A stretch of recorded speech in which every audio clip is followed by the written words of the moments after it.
चलिए स्टार्ट करते हैं, फिर हम आगे बढ़ते हैं। ठीक है। अ,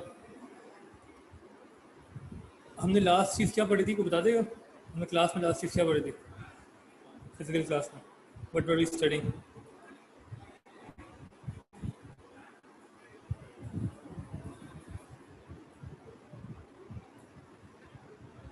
फिजिकल क्लास में लास्ट चीज़ क्या पढ़ी थी हमने?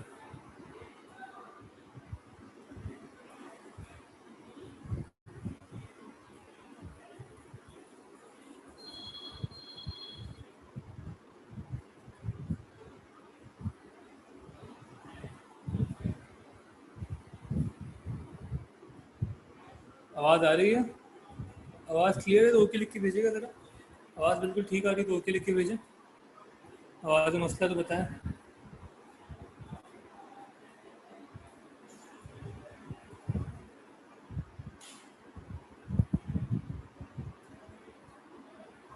ठीक, शॉर्ट रन पढ़ लिया था पूरा।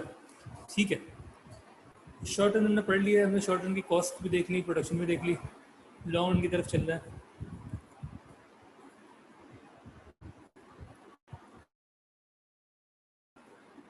ठीक है, इनकी फॉर्मूलाज भी देख लिए, स्टेटमेंट्स भी देख ली, और ठीक है। तो अगर इसमें इम्पोर्टेंट ये है कि अगर इसको मैं एंड करूँ तो इम्पोर्टेंट ये है कि इस सवाल से कि अगर आपको मतलब पूछा जाए कि भाई explain why marginal cost falls initially and then rises, तो अगर ये सवाल है कि यार मार्जिनल कॉस्ट पहले कम क्यों हो रही है और फिर बढ़ क्यों रही है, ये सवाल है, तो क्या जवाब होगा इसका? Why does marginal cost falls initially and then rises?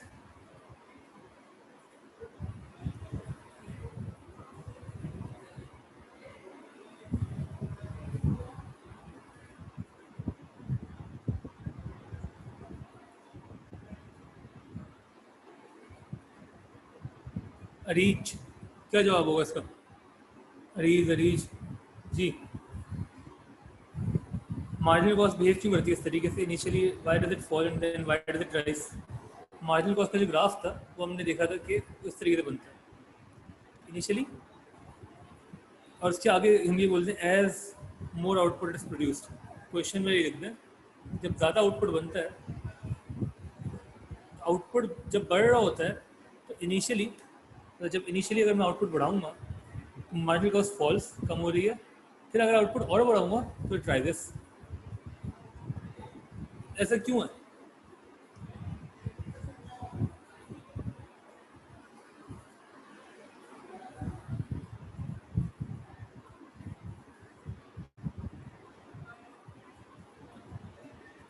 बिल्कुल कैपिटल अंडर यूटिलाइज, बिल्कुल मार्जिनल कॉस्ट फॉल होने का वही रीज़न है कि जो मार्जिनल प्रोडक्ट बढ़ने का इनिशियली हम यही बोलेंगे कि initially the capital is underutilised. इसका आंसर यही होगा कि हम बोलेंगे भाई कि इनिशियली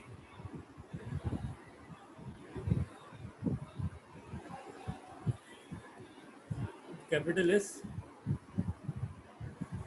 अंडर यूटिलाइज्ड। ठीक हो गया।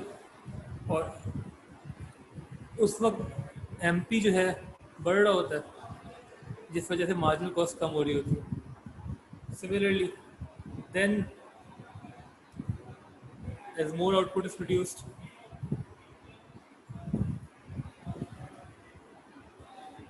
या मोर आउटपुट ना लिखें इसको, फिर क्या है, more labour is hired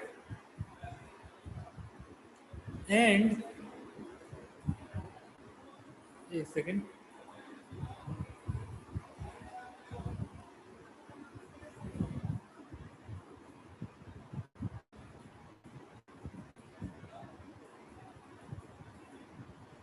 as more labor is hired and more output is produced.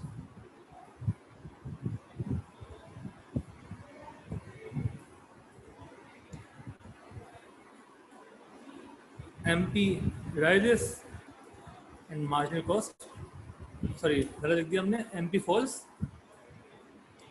and marginal cost rises.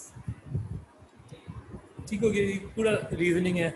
और ये सब जो है ना, ये क्या है, इसकी रीजनिंग अगर हम एक फिनोमेना से डिस्क्राइब करें तो उसका बेसिकली आंसर है diminishing returns to labour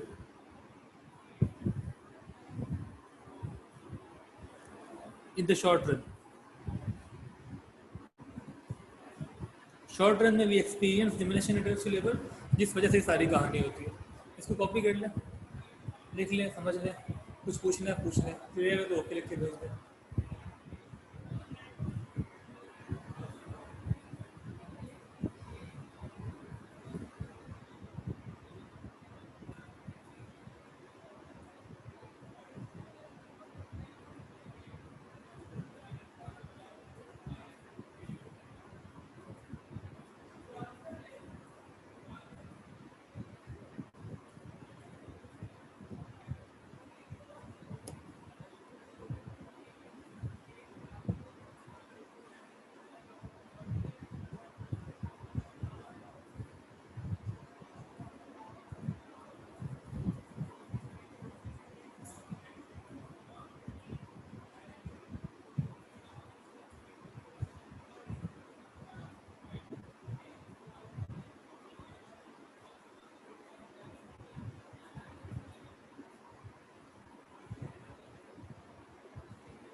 okay ठीक है, मूविंग ऑन।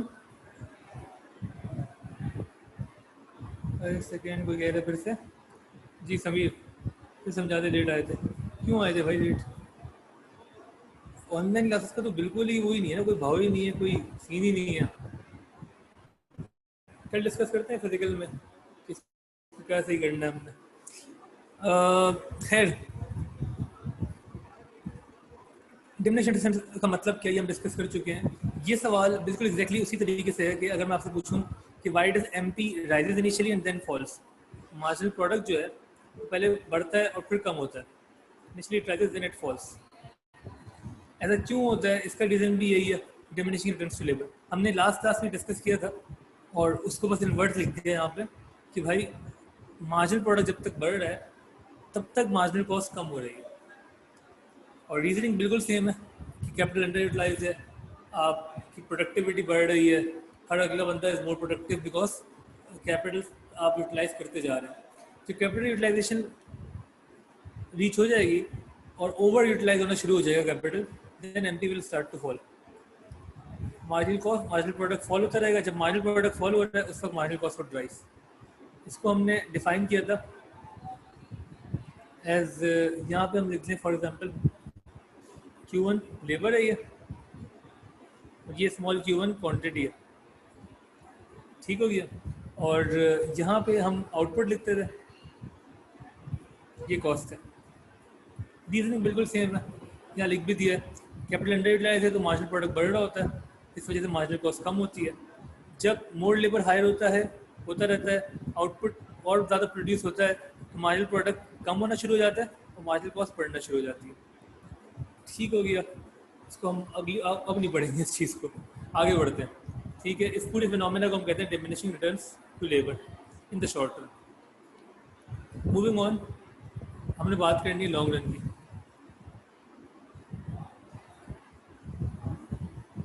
लॉन्ग रन की जब हम बात करते हैं तो लॉन्ग रन का बेसिकली मतलब ये है कि the time period where all factors are variable.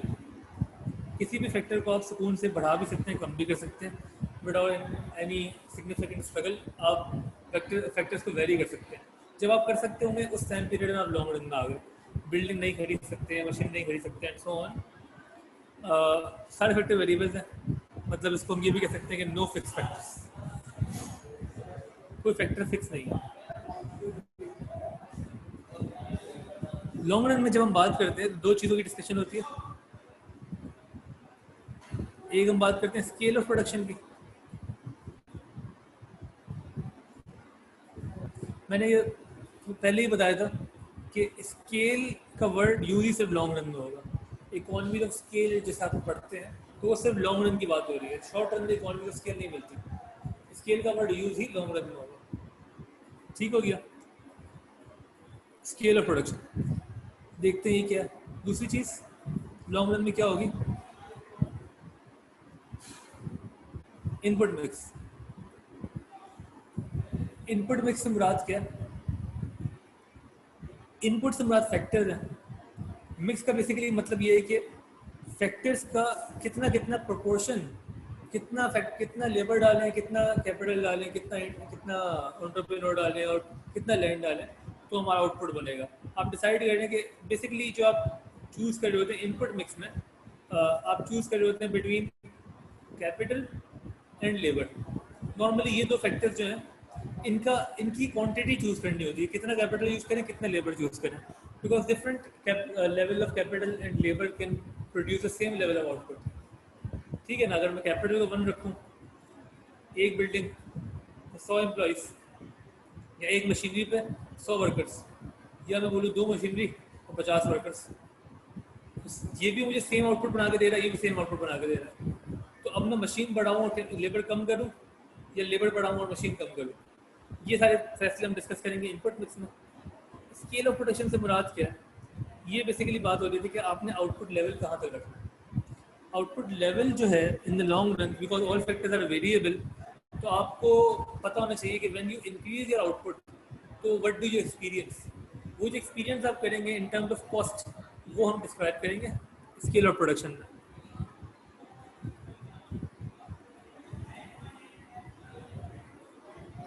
ये आसान टॉपिक है, इसको हमने बात की थी कि यहाँ हम अज्यूम करते हैं कि you are varying all your factors. तो इसमें 3 चीज़ें। नंबर 1, पहली चीज़ क्या है, उसको हम कहते हैं, लिख देता हूँ यहाँ पे, increasing returns to scale.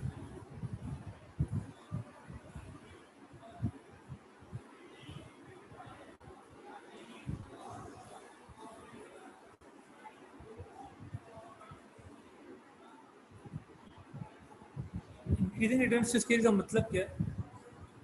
Basically if we increase all inputs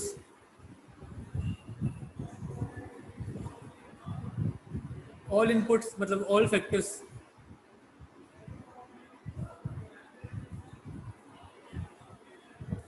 by a certain proportion। जाहिर सी बात है कि अगर आप सारे इनपुट को बढ़ा रहे हैं तो आपका आउटपुट भी बढ़ना चाहिए। आउटपुट कितना बढ़ेगा ये सवाल है। तो अगर आपने इनपुट बढ़ाए एक सर्टेन प्रोपोर्शन से और आउटपुट इंक्रीजेस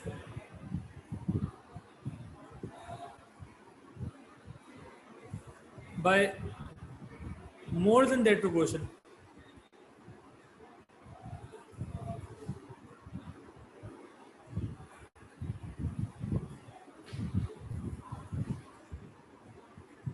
तो हम बोलेंगे कि आपको इंक्रीजिंग रिटर्न्स टू स्केल मिले। मतलब for example inputs increase by 100%। आपने 100% मतलब डबल कर दिया ना, डबल कर दिया अपने सारे इनपुट्स को। जब इनपुट सारे डबल हुए और आउटपुट जो है वो इंक्रीज हो गया है बाय मोर देन 100%, 100 से ज़्यादा हो, चाहे 101 हो, चाहे 102 हो, या 150% हो, आउटपुट ज़्यादा तेज़ी से बढ़ा है, तो आप बोलेंगे आपको इंक्रीजिंग रिटर्न्स टू स्केल मिल रहे हैं। This is obviously a good thing for the business. By because अगर थोड़ा सा इनपुट बढ़ाने से आउटपुट ज़्यादा से बढ़ रहा है, इसका मतलब ये है कि on average now your cost is decreasing, your average cost is falling. हमने ये पता है ना, जब भी प्रोडक्ट जो है मार्जिनल प्रोडक्ट बढ़ता था तो हमने देखा कि मार्जिनल कॉस्ट कम हो रही है। इसको ये भी कह सकते हैं जब एवरेज प्रोडक्ट बढ़ता है तो एवरेज कॉस्ट कम होती है। ठीक है ना, एवरेज प्रोडक्ट बढ़ने से एवरेज कॉस्ट भी कम होती है, आउटपुट जितना तेजी से बढ़ता है कॉस्ट उतनी तेजी से कम होती है। तो this is a good thing. अगर ये हो रहा है तो इस फिनोमेना को आप बोलेंगे economies of scale.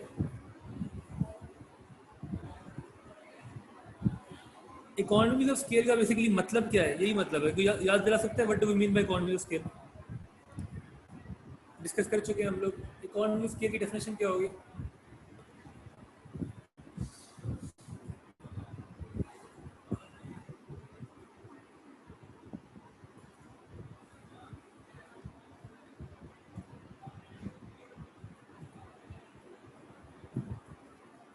Ji, economy of scale की डेफिनेशन क्या होगी? समीर, सिमरा, राहिल, हाजिक, हानिया, अरीज।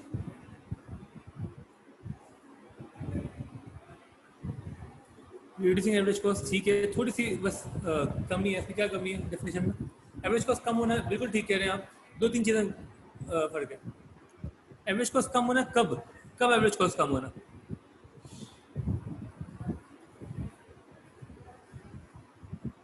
एवरेज कॉस्ट कम होना किस वक्त? जब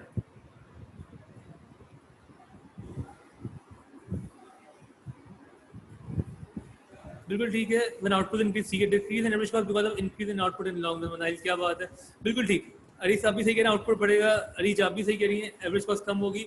फिर मनाइल पूरी बात कर रही है, एवरेज कॉस्ट कम होगी आउटपुट बढ़ने की वजह से। कब? लॉन्ग रन में। इकोनॉमी ऑफ स्केल को भी define as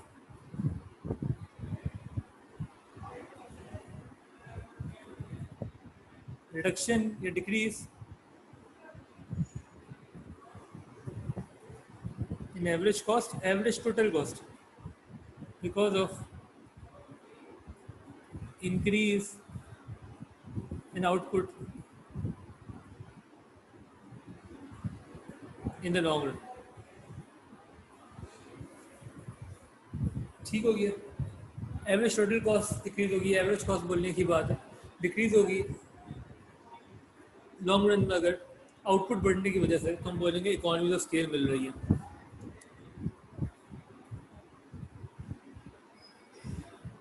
decreasing returns to scale क्या होगा?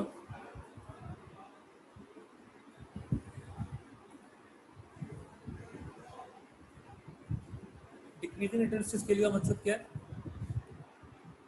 सिमिलरली कि अगर आप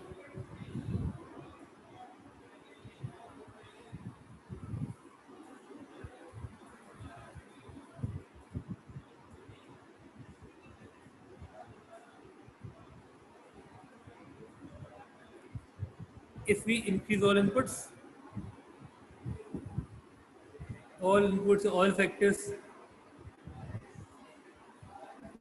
by a certain proportion,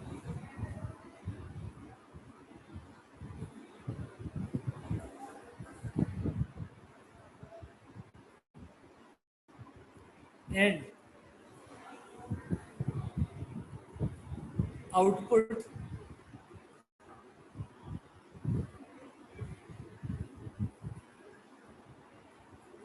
increases by less than that proportion.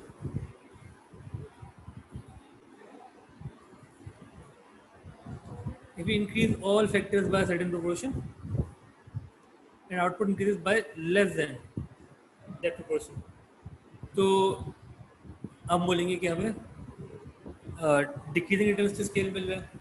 आपने सारे इनपुट बढ़ाए, आउटपुट बढ़ा, लेकिन उतना नहीं बढ़ा जितने इनपुट बढ़ाया आपने। तो उसका मतलब बेसिकली क्या है? डिसइकोनॉमी ऑफ स्केल।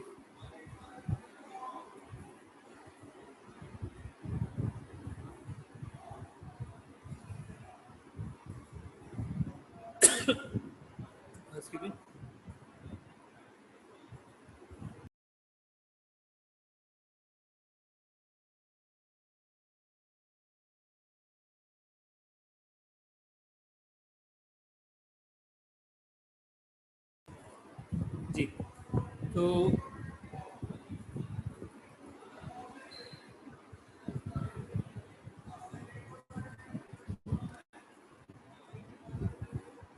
डिसइकोनॉमिक स्केल का मतलब एग्जैक्टली वही है जैसे इकोनॉमिक स्केल को डिफाइन किया था हमने।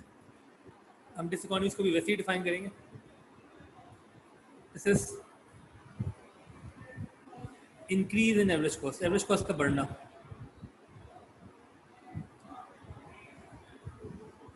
Because of increase in output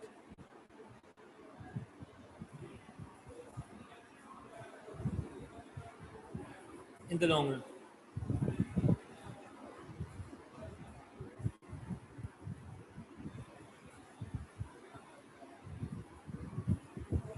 सही है ना, एवरेज कॉस्ट का बढ़ना because of increase in output in the long run, ये है आपकी डिसइकोनॉमिक स्केल।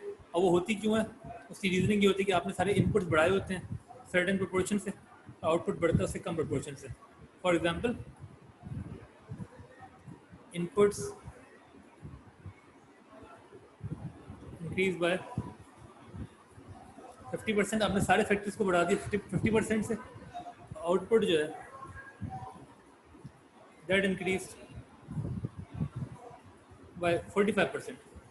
आउटपुट कम परसेंटेज से बढ़ा है, कम प्रोपोर्शन से बढ़ा है, तो इस वजह से एवरेज कॉस्ट बढ़ रही होगी। ठीक हो गया, सबसे आसान टॉपिक ये है। Finally constant economy of scale या constant returns to scale.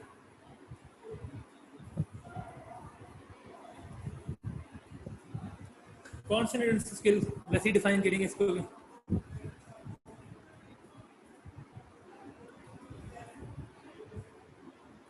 If we increase all inputs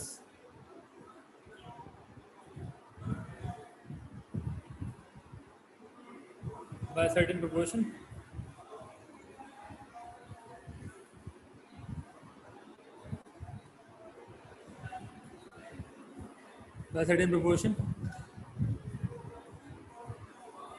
and output rises by exactly the same proportion. Exactly same proportion से अगर आउटपुट बढ़ गया तो हम बोलेंगे चाहे वो कांस्टेंट इकोनॉमी ऑफ स्केल मिल रही है, एग्जैक्टली द सेम। ठीक है, जो फर्क है वो क्या है कि यहाँ पे आपको पता उसका हो क्या रहा है basically, increasing returns to scale की वजह से जो average cost was falling, decreasing returns to scale की वजह से योर एवरेज कॉस्ट राइजेस, और कांस्टेंट रिटर्न्स टू स्केल की वजह से average cost remains constant, change ही नहीं होती, रिमेन्स द सेम। ठीक हो गया, कॉपी कर लें, इसको देख लें, क्लियर है ये चीज़ सारी, बता दें।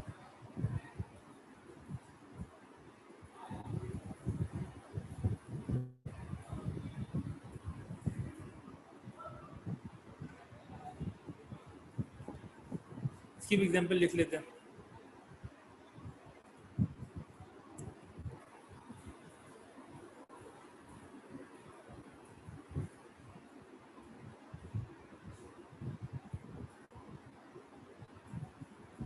इनपुट अगर आपने बढ़ाया 50% से और आउटपुट भी बढ़ गए 50% से,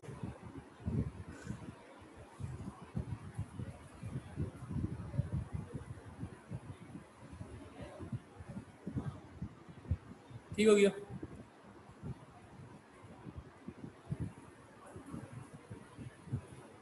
क्लियर है यहाँ तक, तो ओके लिख के भेज दें, कोई कन्फ्यूजन है पूछ लें।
ठीक है,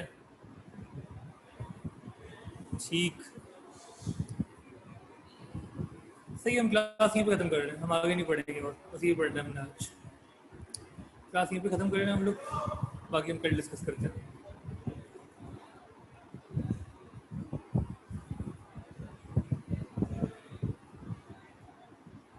ओके देन, अल्लाह हाफिज़।